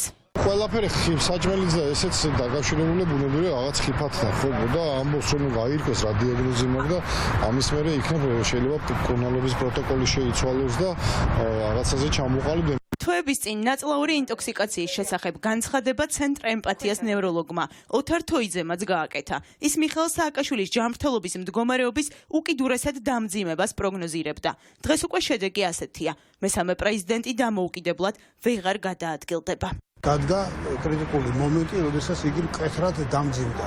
მისი დღევანდელი მდგომარეობა ფიზიკალური მე არ ვიცი, პაციენტი არ მინახავს, მაგრამ იმ სამედიცინო ცოდნით, რაც ვიცით, მისი მდგომარეობა უნდა გაუარესდეს. პირველი ეჭვი მიხეილ სააკაშვილის მედიკამენტოზური ან საკვები ინტოქსიკაციის შესახებ 20 აპრილს სასამართლო პროცესის დღეს გაჩნდა. მაშინ მესამე პრეზიდენტის სიტყვით გამოსვლისას ცუდად გახდა. გარეგნული მახასიათებლების, კანის ფერისა და მიმიკური მოძრაობების მიხედვით სპეციალისტებმა არ გამორიცხეს, რომ ის მოწამლული იყო. შეიძლება თამამად ითქვას, რომ საქართველოს მესამე პრეზიდენტის ორგანიზმი მოწამლულია გარკვეული ტოქსინებით. თუ ეს ასე დადასტურდა, აი სწორედ ამის შემდგომ სავალდებულოა გამოკვლეული იქნა, საიდან მოხდა ეს ენდოტოქსინები, რა არის მათი გამომწვევი მიზეზები, საიდან წარმოიქმნა იგი, გარედან იქნა შეყვანილი პაციენტზე თუ ორგანოების დაზიანების შედეგად იქნა იგი წარმოქმნილი. ეს ხანგრძლივი კვლევა გახლავთ, მაგრამ ამასობაში მას სულ სხვა სტილის მკურნალობა სჭირდება. ერთადერთი დიაგნოზი, რომელიც მიხეილ სააკაშვილის შესახებ არსებობს, სახალხო დამცველის კონსილიუმის წევრების კვლევას ეფუძნება. 19 იანვარს ექიმმა ექსპერტებმა თქვეს, რომ მესამე პრეზიდენტს ანორექსია აქვს. ვერ ითავსებს საკვებს, კარგავს კუნთოვან და ცილოვან მასას და მდგომარეობა კიდევ უფრო გაუარესდება, თუ მას სამკურნალოდ ქვეყნის გარეთ შესაბამის კლინიკაში არ გადაიყვანენ. ამის შემდეგ მიხეილ სააკაშვილის ჯანმრთელობის მდგომარეობის შესახებ მხოლოდ მოსაზრებები არსებობს. ერთ-ერთია უმძიმესი ნერვული დაავადება დემენცია. მას აქვს ხერხემლის მალების დაზიანება, რომელიც გამოწვეულია ნერვული სისტემის ჩამოშლით. აქვს მუდმივი სიცხეები, რომელიც ასევე ნერვული სისტემის ჩამოშლით არის გამოწვეული. ეს არ იკურნება არანაირი იმ წამლებით, რასაც ახლა ამ წუთში აძლევენ პირიქით, მოუხსნეს უამრავი წამლები მოცხელების რჩევით და ფიქრობს, რომ მისი ჯანმრთელობა არის საფრთხის წინაშე. რა არის დემენცია? დაავადება წარმოადგენს თავის ტვინის ტრამვით, ქრონიკული ან პროგრესულად მიმდინარე დაზიანებით გამოწვეულ სინდრომს, რომლის დროსაც სახეზეა უმაღლესი ფსიქიკური ფუნქციების, მეხსიერების, აზროვნების, ორიენტაციისა და მეტყველების დარღვევები. ყველა ამ სიმპტომზე მიხეილ სააკაშვილის ოჯახის წევრები, მეგობრები და ექიმები მიუთითებენ. მისი მდგომარეობა განსაკუთრებით ბოლო 2 დღეში ძლიერი სტრესის გამო დამძიმდა, როდესაც მის პალატაში მოულოდნელად სასამართლოს ხდომის ჩასატარებლად პროკურატურიდან მივიდნენ. არ შეუძლია კომუნიკაცია, რაღაცები დავილაპარაკეთ ძალიან ცოტა, საუბრის დროს იღლება, არის აუცილებლად, ადამიანი არის სიკვდილის პირას. მიხეილ სააკაშვილის ანამნეზს აგროვებს მისი ამერიკელი უფლებადამცველი. მასიმო დიანჯელო მესამე პრეზიდენტს პოლიტიკურ პატიმარს უწოდებს და ამბობს, რომ ახლა მისი ფუნდამენტური სიცოცხლის უფლება ირღვევა და მოსალოდნელია კრიზისი კოლაფსის სახით. We learned today that President Saakashvili collapsed. მისი მდგომარეობა არის მნიშვნელოვნად დეგრადირებული. მას აქვს სასიცოცხლო საფრთხე. თუ მისი გაუმჯობესება არ დაიწყება, პარამეტრები არის ზღვარზე, რის შემდეგაც კოლაფსი გველოდება. ახლა ერთადერთი მოლოდინი ოჯახსაც და თავად მიხეილ სააკაშვილსაც სასამართლო სამედიცინო ექსპერტიზის დასკვნაზე აქვთ, რომელიც ამერიკელი ექსპერტების თქმით, რამდენიმე დღეში მზად იქნება. სწორედ ეს დასკვნა უნდა წარმოადგინონ ადვოკატებმა სასამართლოში, რომლის მიხედვითაც მიხეილ სააკაშვილისთვის სასჯელის გადავადებას, სასჯელისგან გათავისუფლებას და ჰუმანიტარული მისიით ქვეყნიდან გადაყვანას მოითხოვენ. საქართველოს მესამე პრეზიდენტის ჯანმრთელობის მდგომარეობა დღითი დღე მძიმდება, ქართულ ოცნებას კი სასაცილოდაც არ ყოფნის და პოლიტიკურ განცხადებებს აკეთებს, როდესაც საუბარია იმაზე, რომ მესამე პრეზიდენტის მესამე ქვეყანაში გადაყვანა უნდა მოხდეს იმისათვის, რომ მისი სიცოცხლე გადარჩეს. ახლა ჩვენ სტუდიაში შემოგვერთდა სალომე სამადაშვილი, ოპოზიციონერი დეპუტატი, ლელოს წევრი. დიდი მადლობა ქალბატონ სალომე, რომ ჩვენთან ერთად ხართ. ქალბატონ სალომე, თქვენს ადევნებთ თვალს და ყველა ვადევნებთ თვალს მიხეილ სააკაშვილის გარშემო, რაც ხდება, მაგრამ დავიწყოთ საუბარი იმით, რომ მიხეილ სააკაშვილი ვერ გადაადგილდება, დაიკლო ძალიან წონაში და ასე შემდეგ. ამ დროს აი საქართველოს ხელისუფლების ასეთი ცინიკური დამოკიდებულება. აი თქვენ რა სიტყვით, ისინი მართლა ვერაც ცნობიერებენ, რომ მესამე პრეზიდენტის ჯანმრთელობის მდგომარეობა მართლა ძალიან მძიმეა, თუ ეს ყველაფერი ხდება შეგნებულად. როგორ ფიქრობთ თქვენ? მადლობთ მოწვევისთვის, მივესალმები მაყურებელს. ეხლა ყველა ეს გვესმის, ხო, ანუ რეალურად, არ ვიცი, ნებისმიერ საქართველოს მოქალაქეს მიუხედავად მისი პოლიტიკური გემოვნების, რას ფიქრობს მიხეილ სააკაშვილის პოლიტიკურ საქმიანობაზე. მოწონს ის როგორც პოლიტიკოსი არ მოწონს თუ ასე შემდეგ. მე მგონი ყველას ესმის, რომ როდესაც შენ ყავს ქვეყნის ყოფილი პრეზიდენტი იმ მდგომარეობაში, რომელშიც დღეს ის არის, როდესაც რამდენადაც მე მესმის მართლა ყოველ დღე გამოწვევა მისი ცხოვრების გადასარჩენად, რომ ეს პირველ რიგში არის გამოწვევა შენი სახელმწიფოსთვის, ხო, მიუხედავად იმისა, შენ რა პოლიტიკური გემოვნება გაქვს. ეხლა გარდა ამისა, ჩვენ გვაქვს საქმე ამ შემთხვევაში ადამიანთან, რომელიც ერთი გარდა იმისა, რომ მას მრავალრიცხოვანი მხარდამჭერი ყავს საკუთარ ქვეყანაში და ამიტომ როცა ვსაუბრობთ აი უკიდურეს პოლარიზებულ, ასე ვთქვათ, გარემოზე, ჩვენ ხო გვესმის, რომ სააკაშვილის პატიმრობა მხოლოდ აღრმავებს აი ამ განხეთქილებას საზოგადოებაში და შესაბამისად პოლარიზაციას. ამიტომ ცხადია, რომ ქვეყნის შიგნით არსებულ ვითარებაში ეს რო არის ყველას თვალსაზრისით პრობლემა, ეს ერთი. მეორე, ეს არის პრობლემა ჩვენი ქვეყნისთვის, ქვეყნის გარეთ, ხო? იმიტომ რომ ერთი ეს არის ის, რომ ეხლა წარმოიდგინეთ ქვეყანა, რომელსაც აქვს პრეტენზია, რომ უნდა გახდეს კანდიდატის სტატუსი მიიღოს. ნუ ახლა აღარ ვსაუბრობ იმაზე, ნიკა ვარამია როგორ დააპატიმრეს და ფაქტიურად საბოტაჟი მოუწყვეს ამ პროცესს, მაგრამ ამავე დროს არის ქვეყანა, რომელსაც ყოფილი პრეზიდენტი ციხეში, არ ვიცი, ლამის სიკვდილის პირას მიყავს პატიმრობაში, ხო? ანუ ეს არის სერიოზული, მათ შორის საერთაშორისო გამოწვევა.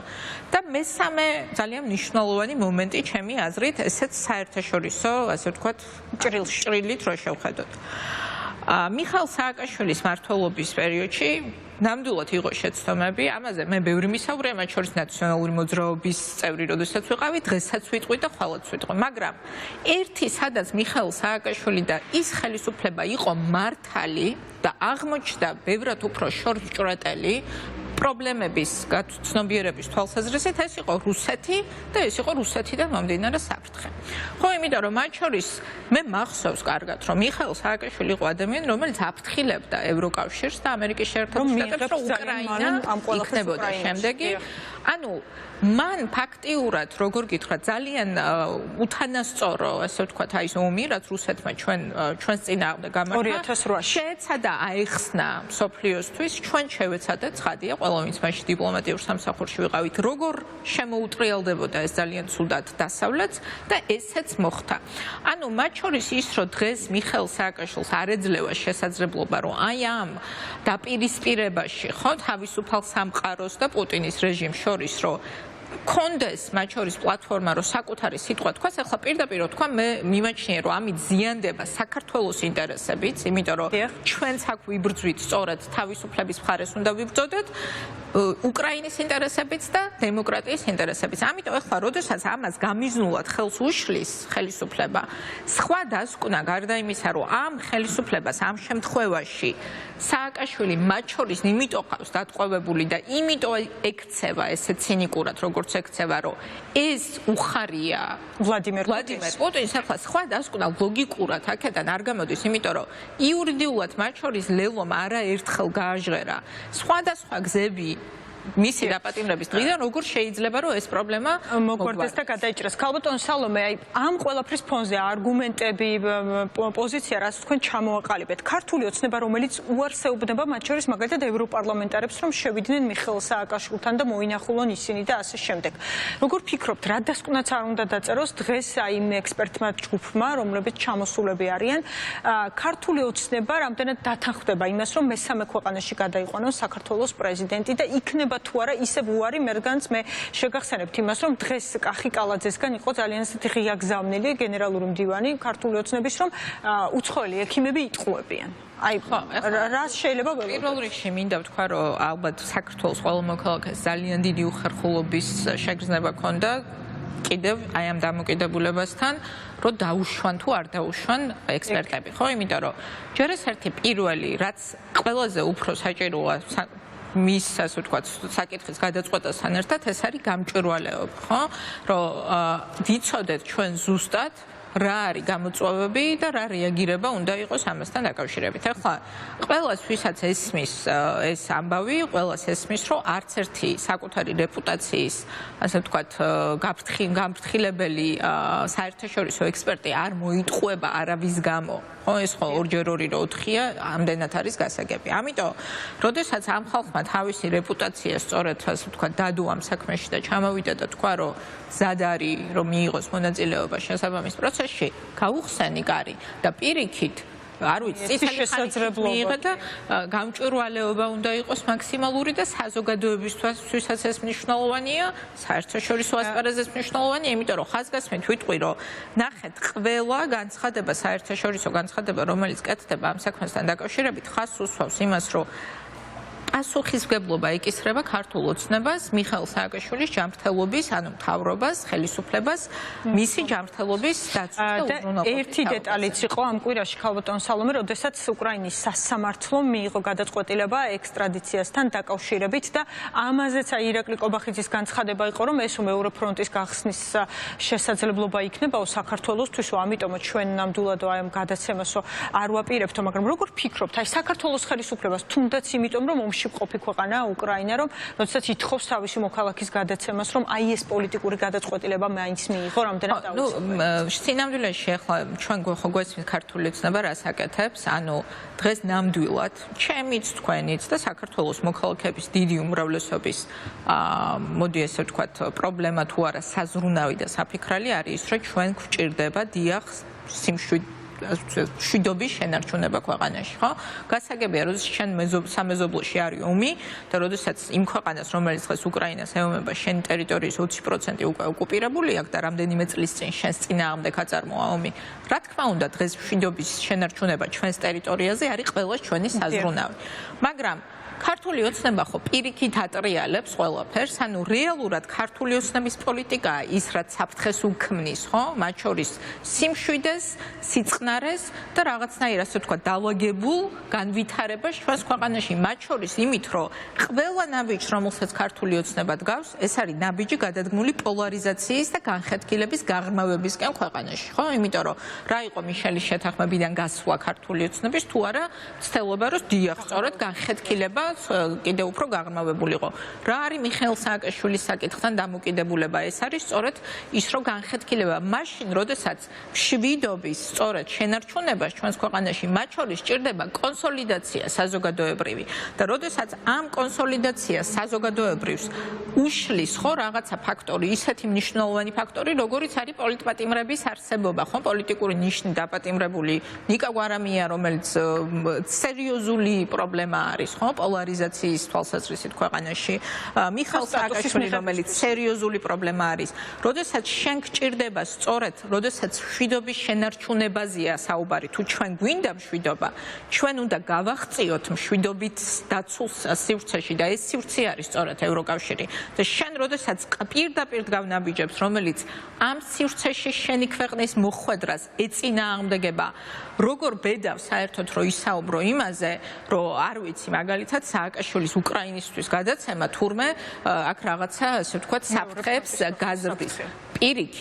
პირიქით ყველა ნაბიჯი, რომელიც ემსახურება ერთი დეპოლარიზაციას ქვეყანაში, მეორე ჩვენი ურთიერთობების განმტკიცებას დასავლეთთან და მართლა შანსის გაჩენას, რომ ჩვენ გავაღწიოთ სამშვიდობოს ბოლოს და ბოლოს, არის მიმართული ნაბიჯი მშვიდობის შენარჩუნებისკენ და ამის საწინააღმდეგო ნაბიჯებს გავს სწორედ ქართული ოცნება მთელი მათი საქმიანობის მანძილზე, იმიტომ რომ ეს ხო არ დაწყებულა დღეს, ახლა იგივე სტატუსის გარეშე რო დავრჩეთ, რამდენი ხანია ქართულმა ოცნებამ იცის, რომ ყველაფერს რასაც აკეთებს, ეწინააღმდეგება იმ არჩევანს, რომელიც უკავშირდება ევროკავშირს და ნატოს. დიდი მადლობა. ქალბატონ სალომე სამადაშვილი, ოპოზიციონერი დეპუტატი, ლელოს წევრი, საუბრობდა ჩვენთან პირდაპირ ეთერში. ახლა რეკლამის დროა, არ გადართოთ, რამდენიმე წუთში გაივლის რეკლამა და დაგიბრუნდებით დროებით.